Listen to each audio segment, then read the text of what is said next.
Deputy Speaker. Deputy Speaker, establishing an Economic Inclusion Advisory Committee sounds like a very good idea, obviously. But frankly, it will only be a good idea if such a committee spends its time considering those who are currently excluded economically. And no group is more excluded in Australia than the 3.3 million people, including 761,000 children, who are currently living below the poverty line. And I'll repeat that, Deputy Speaker. There are currently more than 3 million Australians, including almost 1 million children, currently living below the poverty line. No wonder we have the 15th highest poverty rate out of the 34 wealthiest countries in the OECD. And just this morning, Deputy Speaker, very helpfully, I received an email from the Central Land Council which noted that poverty in remote parts of the Northern Territory and in the West Kimberley region are currently running at about 50%, and that poverty rate is increasing. And shockingly, in the Jabiru-Tiwi region in Northern Australia, the poverty rate is some 74% and increasing.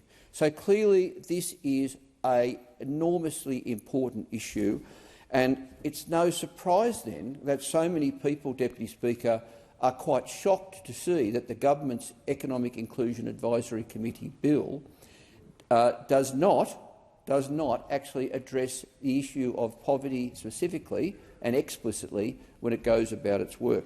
No wonder ACOS and the Brotherhood of St Lawrence and other similar organisations are very surprised that the bill does not address poverty directly and are calling for the bill to be amended so that it does address poverty. Which is why, Deputy Speaker, I now move the amendments 1 to 8 as circulated in my name.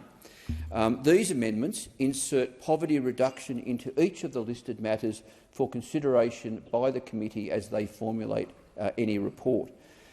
This seeks to ensure that no matter which of the one or more matters the committee chooses to include in their report, that poverty reduction will need to be considered.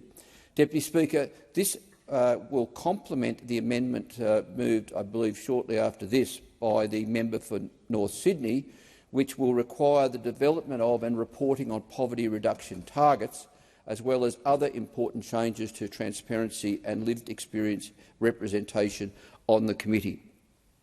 Deputy Speaker, these amendments, I believe, would make this bill fundamentally better and fundamentally more relevant to really the job it's been given, and it would allow us to have a much better informed discussion in this country about poverty, to start to understand and how to address the fact that Australia is has the fourth highest per capita mean wealth in the world.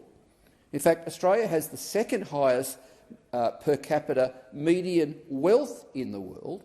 In other words, we are one of the richest people on the planet, but yet we have more than 3 million Australians living in poverty, including almost 1 million children. There is a yawning disconnect between our nation's wealth and what the UBS annual report determines about our median and median per capita wealth. There's a yawning gap between that and the number of people living in poverty, and we need to rely on the committee to better understand that and to start to address it, to start to understand why in a country as wealthy as ours, people are living in cars, they're going hungry, they're not seeing their GP. I've heard of instances of people living on dog food because they are so impoverished. Deputy Speaker, I do move these amendments in good faith. I hope the government will look favourably upon the amendments, and if they aren't prepared to support my amendments today, to perhaps as a subsequent amendment, Deputy Speaker, through you to the Minister, because I really think this is what the country, the community is looking for. Thank you very much, Deputy.